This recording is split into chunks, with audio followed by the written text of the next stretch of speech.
This is the Detroit Sports Podcast Network. And welcome in, folks, to another edition of Open Mic Night. I'm your host, Noah Taluki. And on today's episode, Tigers starting to win some ball games. We talked a little bit about it last week, but want to get into it a little bit more.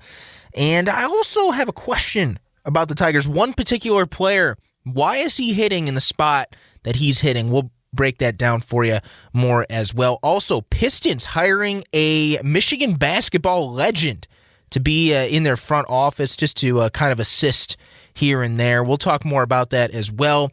And I know we don't talk about golf too often, but I do want to mention golf because one big player in the PGA committed to the Rocket Mortgage Classic, which is at the Detroit Golf Club. This will be in its third year on July 4th, the July 4th weekend. So one of the players, one of the big PGA golfers committed, and we'll talk a little bit about that at the end as well.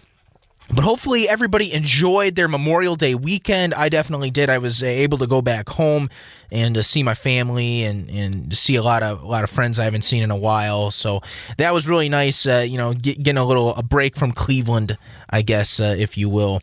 And but it was good. It's always good to see family and remembering our heroes in the military and all that with Memorial Day and very patriotic, seeing flags all over the place. Very, very, very nice to see when I got back home for sure. All right, so I want to get into the Tigers. And the Tigers right now, currently at the time of this recording, which is on a Wednesday here, 23-32. So, obviously not a particularly good record, but from where the Tigers have been the last few years, that's actually not too bad. And when you look at their last 20 games, Tigers are 12-8 in their last 20 games. That is the 8th best record in all of baseball in the last 20 games. 12-8. Best is Tampa Bay, 16-4. The Cubs are second with a 14-6. A couple other teams with 12-8. New York Mets, the Houston Astros. I mean, there's some good company especially in the last 20 games. And also, the thing too is that Casey Mize is starting to pitch a lot better. And a lot of people had their doubts earlier on. Is he ready? Can he handle a major league workload? This guy pitched a 1.74 ERA in the month of May. 1.74. Incredible. He's my Tigers Rookie of the Month if they give any of those awards out. Tiger Rookie of the Month goes to Casey Mize in my book for sure. Or even if he's considered a rookie anymore. I mean, this is his first full season, I guess, because last year technically he was a rookie. I don't know, something like that, but at least Young Player of the Month, I guess, or something like that. But very impressive to see that from Casey Mize. And even Tarek Skubal is starting to pitch a little bit better as well. So your Tigers are starting to win a little bit. And by no stretch of the imagination am I saying that they're going to make the playoffs or anything. At the beginning of the season, I said I'd be happy with 70 wins. Somewhere in there, 70, 75. I think that's a nice target, especially with new manager A.J. Hinch. And you're starting to see it already. I think some of these pitchers are starting to buy in. These players are starting to buy in to what A.J. Hinch is preaching. And what I've been hearing, too, is that they've been raving over this new pitching coach, Chris Fetter, from the University of Michigan. He's really helped Skubal and Mize and all those players, kind of develop. And the pitching hasn't, here and there it's been bad. But I wouldn't say that it's been, absolutely terrible, overall as during the season. So really, really good to see the Tigers picking up their pitching. And we'll see what it leads to down the line in June, July, when the dog days of summer, once you get to August and all that. But I think it's good right now for the development of Mize and Skubal because these guys are really the future of the organization. The Tigers need these guys to be, very, very good players. So it'll be exciting to see how these guys develop in the next couple months or so. All right, I did mention at the beginning, I did want to discuss one player, and that player is Miguel Cabrera. You keep seeing him hit in the 4-hole. Beginning of the year, he was hitting more in the 3-hole. Now, he's kind of moved down a spot to the 4 hole.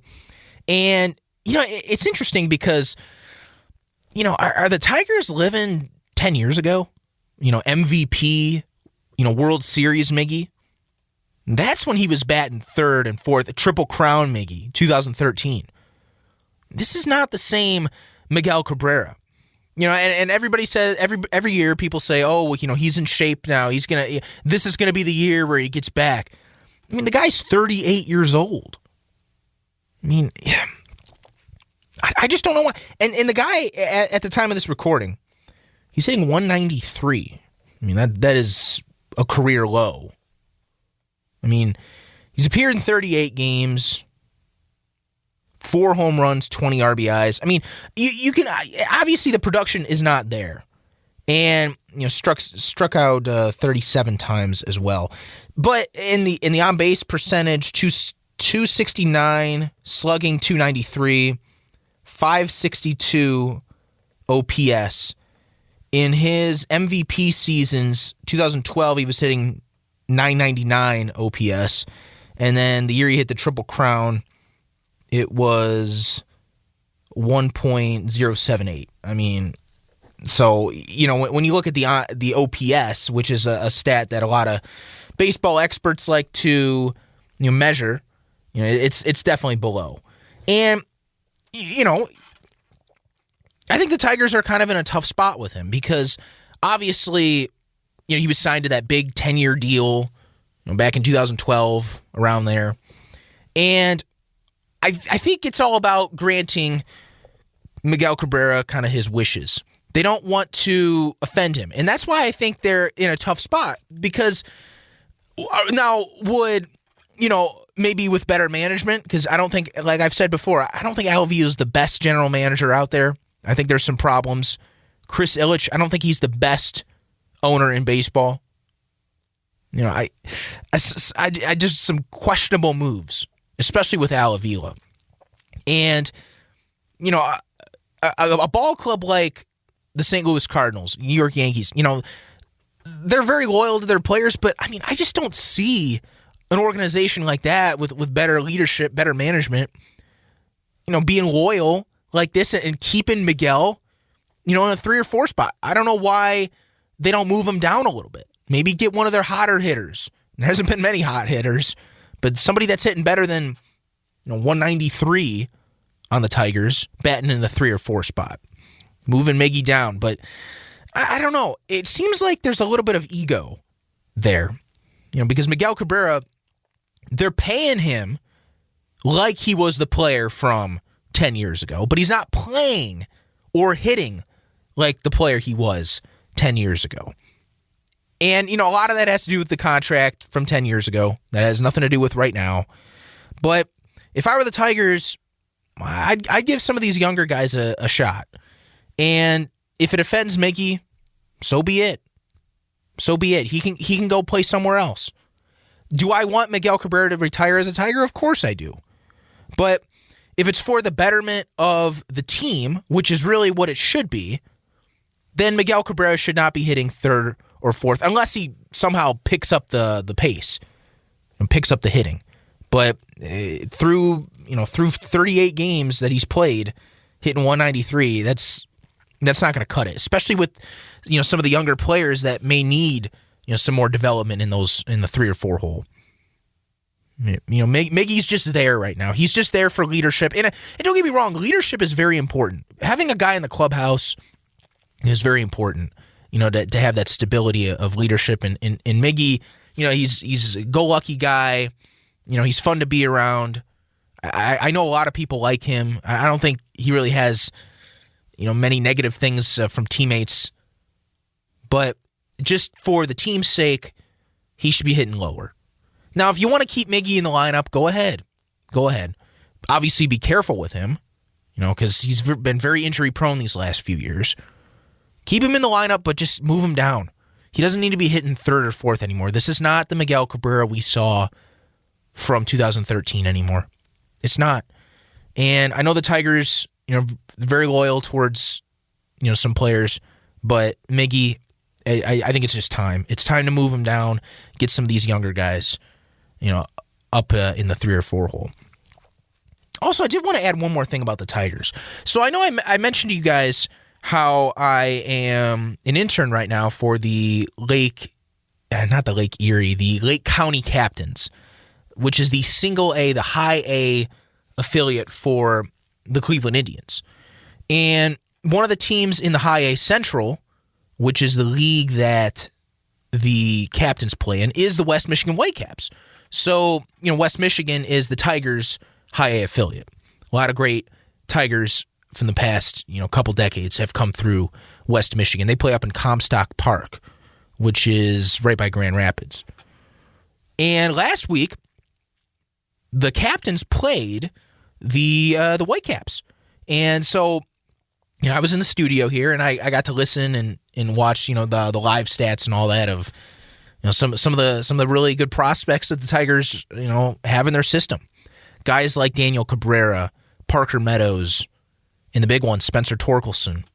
So about that, Spencer Torkelson, he was out of the lineup for most of the week. It was towards the end of the week that he got back in. He's been having some tightness in his hamstring tightness or something like that.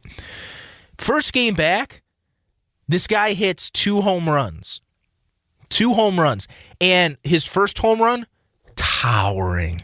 440-foot blast to the left center field power alley that literally got out of the park. Like they're like literally out of the actual ballpark. They're behind in West Michigan. There's like a storage shed behind the left center field wall, with some cement out there with a couple trucks. And then there's a fence beyond that. This ball landed on the roof of that shed and rolled out, of the fence area. So it went beyond the fence. So that ball literally left the ballpark. That's how far it went, 440 feet. And then the second one, I think it was 390. It wasn't as long, but it still got out, and they won that game 17-5. But and by the way, West Michigan swept Lake County. Dylan Dingler, he even had a great performance. The future catcher for the Tigers, he had a couple home runs in the series as well. A couple of nice defensive plays. So basically, I'm just saying, I think, at least from this series, the prospects seem good. Daniel Cabrera even had a really good series, a guy that many people don't talk about. Jose King is another guy. I believe they got him from the Diamondbacks from the J.D. Martinez trade. He's another guy that's been stepping up this season. So hopefully, they can keep this up. But Spencer Torkelson, I know he was out, but there's some power there. And that's exactly what the Tigers need. A guy like Spencer Torkelson. A guy that can really, just mash that ball. Because remember, the Tigers were built on some of those home run hitters 10, 15 years ago. Think about Miggy, Prince Fielder, Maglio Ordonez, Pudge Rodriguez. Those guys hit home runs. And I know, Mike Ilitch, really big with that home run hitting guy. And Victor Martinez even for a little bit. This is a guy that could really fit with the organization, I think. And he needs to pan out. He really, really needs to pan out. And I know the Tigers haven't had a whole lot of luck in the draft these last decade and a half. I mean, really, the only 3 I can really think of, the big ones, are Justin Verlander, Rick Porcello, and Nick Castellanos. It's been about it. Hopefully, these guys really, really pan out. And Riley Green, another guy, Double-A Erie with the Seawolves. Haven't really paid attention much to him, but another guy that really, really needs to pan out as well. So Torkelson and Green, the 2 biggest positional players for sure. All right, so I wanted to get some news that came out the other day about the Pistons. And, the Pistons season, we won't get into that much, a whole lot right now, maybe later when the draft happens. But according to Mark Stein from the New York Times, the Pistons are hiring John Beilein as a senior advisor and like a player development guy. John Beilein, of course, the winningest coach in Michigan basketball history, 12 seasons in Ann Arbor. 11 of his players were drafted into the NBA. 2 Final Four appearances, 2013 and 2018. Very, very good coach. Very good coach. And, I'm a big Michigan State basketball fan. I went to high school with Cassius Winston. Got to meet Tom Izzo a couple times when he was recruiting Cassius. But I don't have anything against John Beilein. I think he's a great coach. I think he really helped turn Michigan basketball around. Think about 10 years before he was hired at Michigan, 1997. He was hired in 2007. They had the big Fab Five case, where Steve Fisher resigned, all that stuff with Chris Webber, Jalen Rose. And, Michigan basketball kind of was in some dark years for those 10 years in between. John Beilein really helped resurrect the Michigan basketball program. So he's definitely probably the best coach in team history.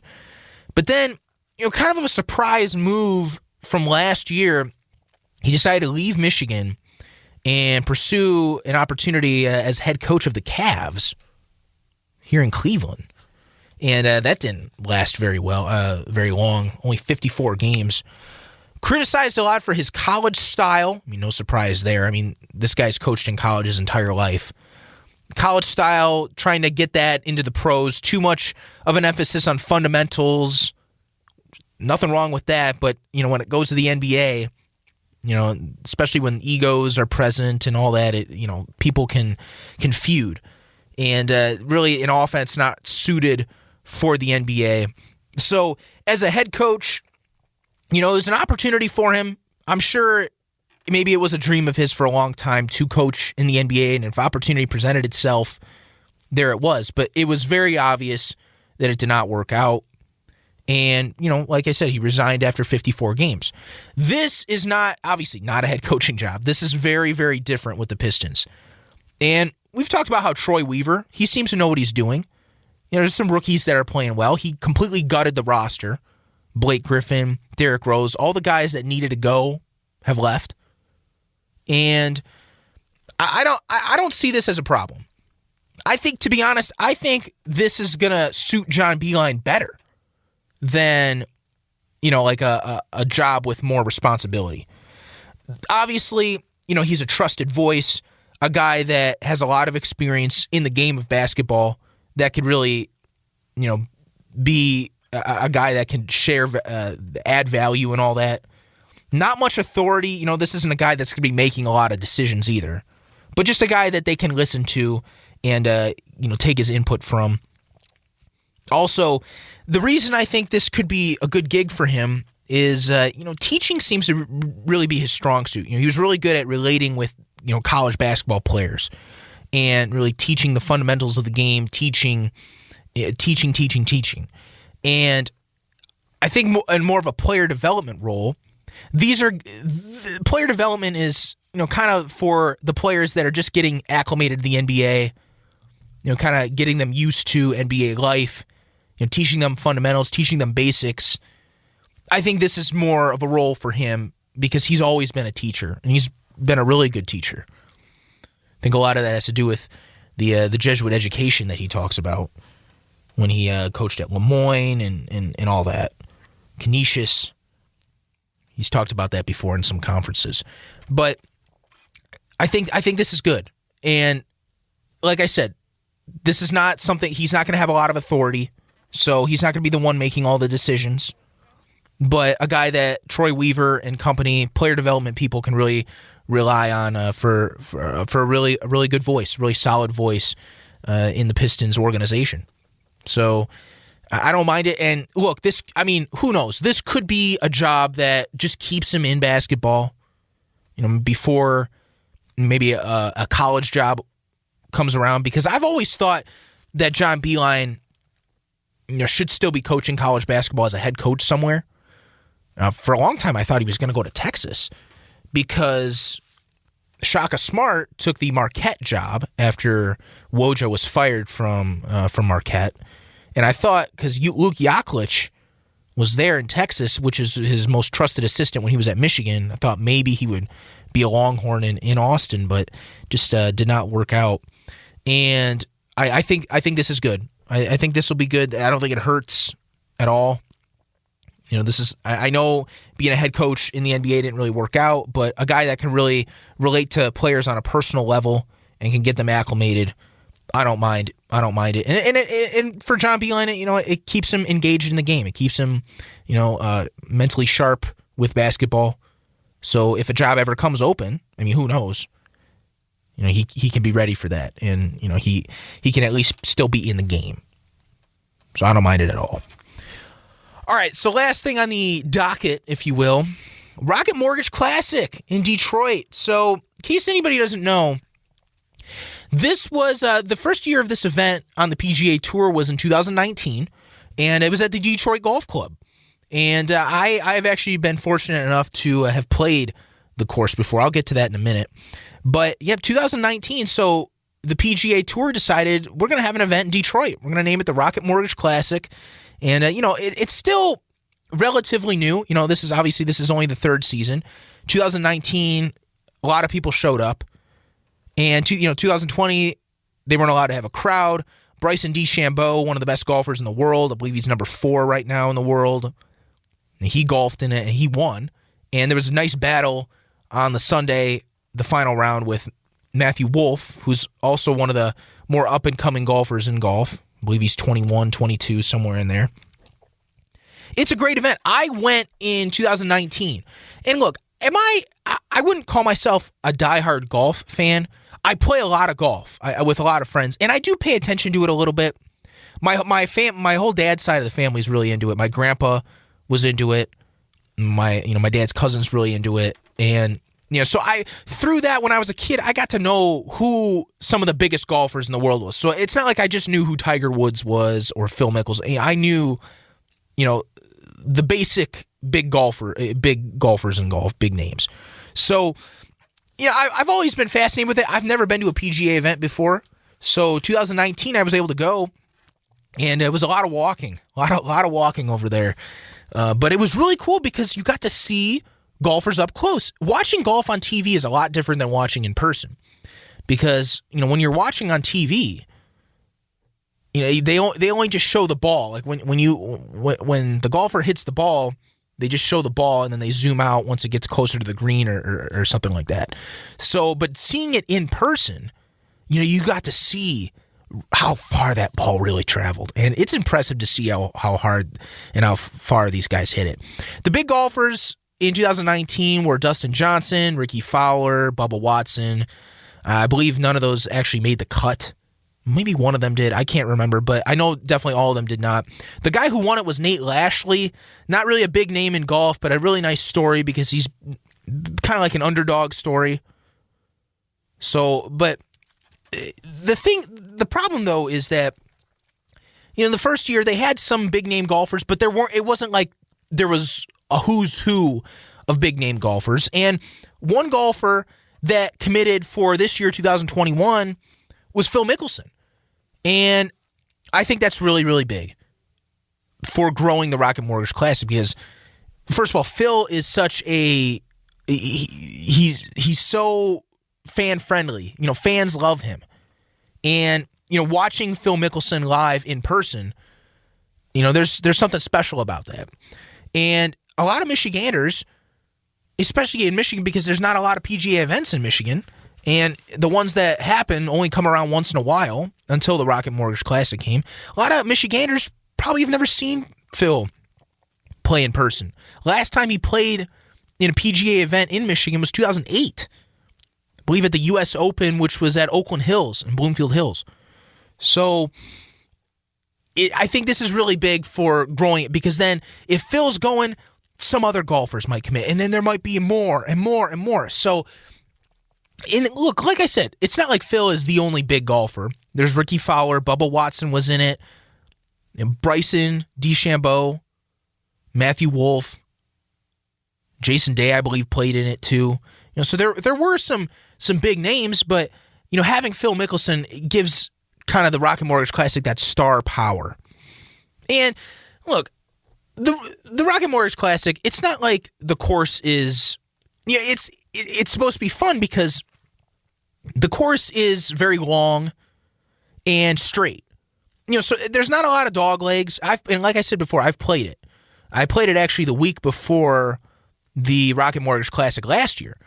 So, as soon as we were hitting, and it was as soon as we were hitting our balls, there'd be a grounds crew right there to take care of the divots, roll the greens, all that kind of stuff. So it's a very straight course, and that's supposed to mean, a lot of birdies, and which is what people want to see.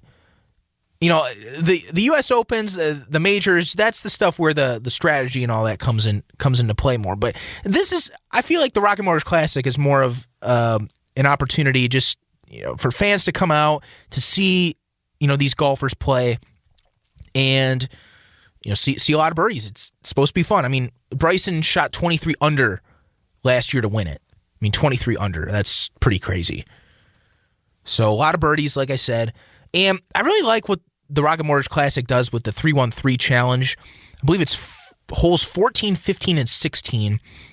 Because hole 14, that's a par 5 with the lake right in front. By the way, the only hole on the course with water, and that is an eagle opportunity. So you get a 3. 3 would be an eagle on a par 5. Then the 1 is the hole 15, which is a par 3. So you get a hole in 1. And then the 16th hole is a par 4. So you get a birdie. That would be 3. So 3-1-3. That's kind of cool. It's a cool marketing thing for Rocket Mortgage and all that. And I just thought that was always cool. And that's kind of where the hotbed of fans hang out. That's where the corporate tents are and all that. And I know there's a lot of courses out there that kind of want to make a hole their own. I think one of the more famous ones is hole 16 at the Waste Management Open in Phoenix, TPC, Scottsdale. 16th hole, the fans make a lot of noise. That's where all the big corporate tents are and all that. So and like the 17th hole at TPC Sawgrass in Florida, the Island Green, that kind of thing. Like, I think that's what the Rocket Mortgage Classic is trying to do with this 3-1-3 challenge, and with a lot of the corporate tents there and all that. So I'm really hoping to go this year on hopefully the Thursday, July 1st, hopefully then, because I like going early when I can see everyone, because you never know who's going to make the cut and who's not. Last year the cut was 5 under, so you never know. Who knows? What if Phil doesn't make the cut? At least you get to see him on Thursday, Friday, one of those first days instead of having to wait to the weekend.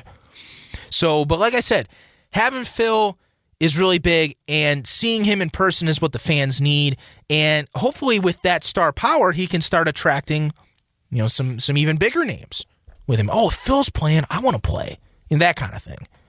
So hopefully with that, the Rocket Mortgage Classic can grow, and we'll start talking more about it as we get closer, because I think it's a really important event for the city of Detroit. And I know we don't talk a lot about golf here on the network, but it's just always something cool and something new. It's only in its third year of existence here in the city of Detroit. Well, that'll do it, folks, for this edition of Open Mic Night. Make sure to check out all the other great content on the podcast network, the Doc and Jock podcast, the Wrestling podcast, the Michigan podcast, the Fan Report. They're all really, really good. And make sure to check out John Macaroon and his coverage with Lions SI. I know he does a great job with that. If you listen to any of the press conferences that the Lions coaches, some of the players do, you can hear John ask some questions. So, he's there. He's credentialed for the Lions media. So that's really, really cool to see him. And he does a great job with that coverage. I know we didn't talk Lions this week, but we're definitely going to be talking about Lions, especially when training camp nears. And hopefully we'll be working on some guests as well. But thanks again, folks, for tuning in. Make sure to tune in next week, only on Open Mic Night.